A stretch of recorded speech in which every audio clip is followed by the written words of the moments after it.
So, guys, the Ooni of Ife has reacted to the EFCC stance to prosecute churches and mosques that receive money from fraudsters. So, guys, a lot is going on in the country as it stands now. We don't even know we don't even know which one to start talking about, because when you look at the insecurity in Nigeria, you talk about the unemployment that is driving the Nigerian youths, crazy at the moment. I mean, people are going into all kinds of things like Yahoo, and all that.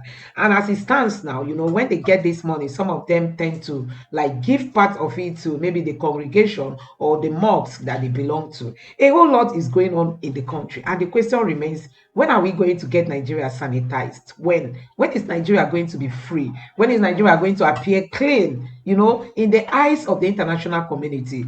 Bad leadership driving Nigeria backwards instead of forward. So, guys, let me allow you just listen to what Ooni of Ife got to say, and let me know what you think in the comment section below. It's another red letter day for our dear country, and I will give a very wonderful appreciation to the chairman of EFCC coming up with this initiative of things that we should be talking about in our country. The truth be told, it's a problem of our dear country. Religion, that's where everybody hides. You call on God that you have never seen before, that you will only believe in. You use the name of God to perpetrate all sorts of things.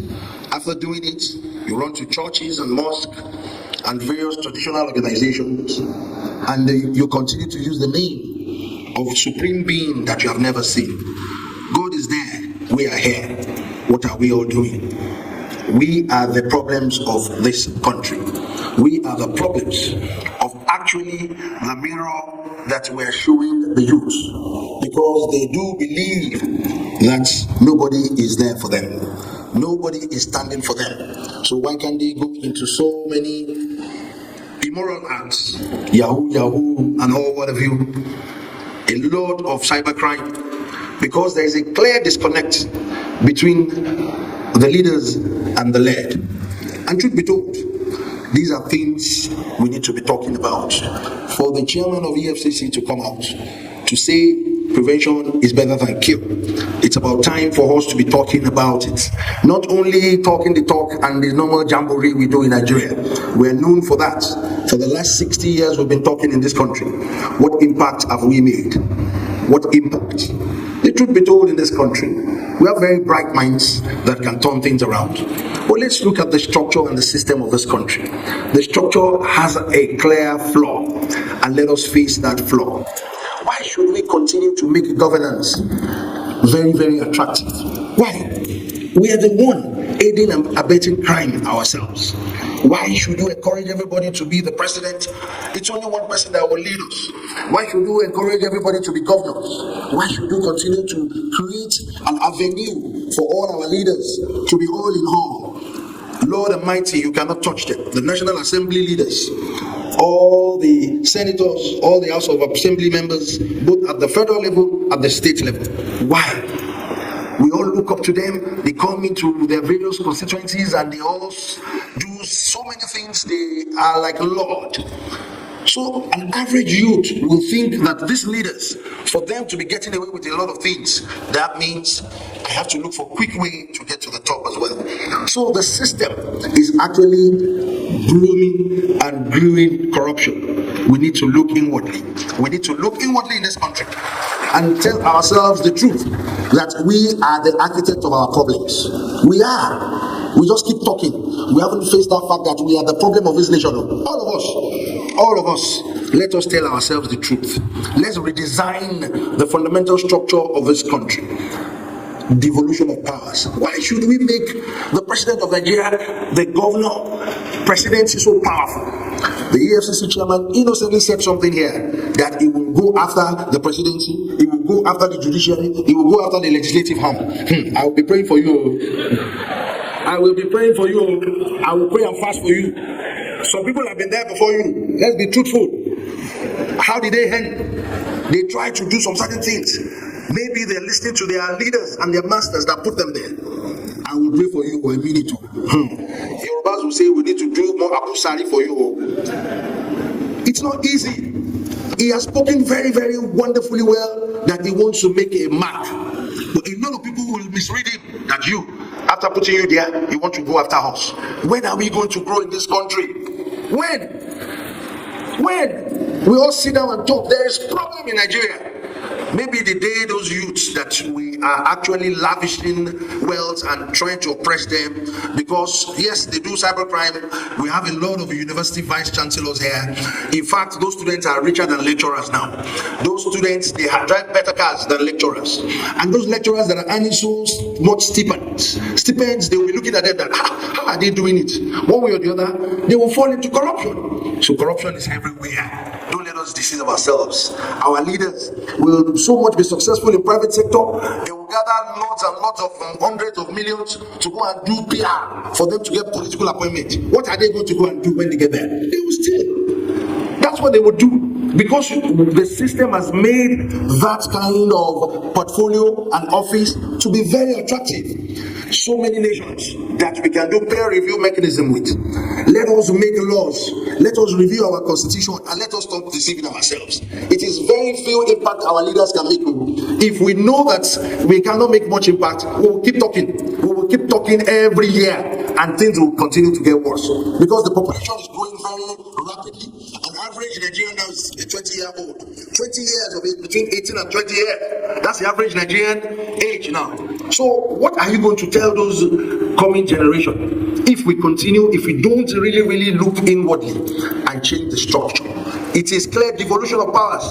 Go and make local government and the root of our heritage customs, make them powerful. Go and make local government chairmen more powerful than even the president and the governors.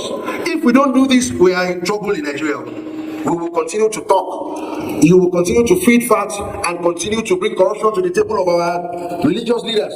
They sat down on their own. You are coming. They will kneel down. They will pray for you before you become governor. You go to the mosque. They must do so many prayers for you before you can become minister. They will do so many prayers for you before you can become National Assembly members. It's a problem. It's a bad culture. Let us change it and let us talk to ourselves. If we want this country to grow, let us go back to our local communities. Let us do all these things. Community policing, community governance, community legislative arm. Charity begins at home. Everything starts from somewhere. The way you groom your youth is what they will meet in the future. At some point in Nigeria, some places in Nigeria, we don't hear of banditry. There is nothing like that. If you steal government money and you come home, they will send you back.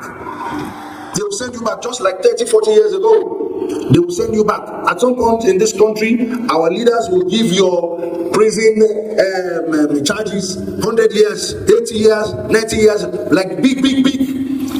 Those charges they used to give them. We don't hear of things like that any longer in this country. Let us talk to ourselves that we need to change the structure. The way the chairman of EFCC is doing, that look, let's engage people publicly and talk about youth, religion, and fight for corruption. Let us engage ourselves and see where the problem is.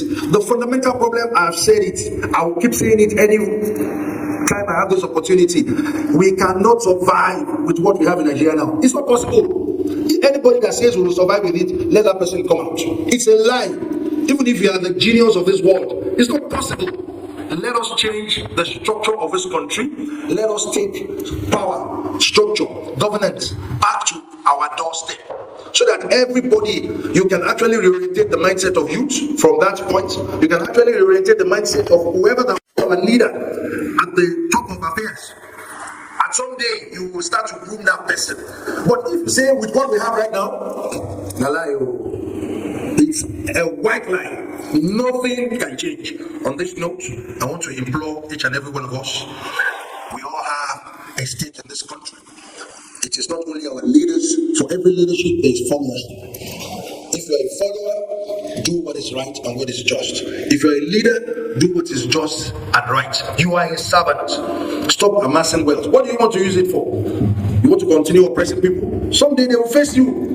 We don't pray for that to happen in Nigeria. God bless our dear country, and God bless all of us, and God bless our leaders. Thank you very much. So So guys, the Nigerian problem is humongous. We have a whole lot of challenges, and the problem is that we don't even have ideas on the table, you know, to start tackling these issues. And like the Ooni of Ife said, people buy positions in Nigeria. They give money to be appointed, you know, and at the end of the day they don't even have any clue as to, you know, handling the position that they were appointed to handle. And these are some of the things setting us backward. I don't know if you've seen the video of a senator, you know, accusing the judge for collecting money from politicians to rule in favor of politicians. Nigerians, where are we going to get to with all this kind of people in the system? How are we going to get rid of people like this in sensitive positions? You just find out that Peter Obi is the person who used the right language. He said we have a transactional kind of leadership in Nigeria, you know, where people use money to acquire all kinds of things, including positions, and when they are given those positions they can't serve again because they don't have ideas. All they want is to get that position because of the monetary gain. So there are a lot happening in Nigeria. Let me know what you think about what the Ooni of Ife has just said. Do you think the EFCC will be bold enough to do the needful so as to sanitize Nigeria? Drop your thoughts and don't forget to subscribe to the channel and like this video. Thank you.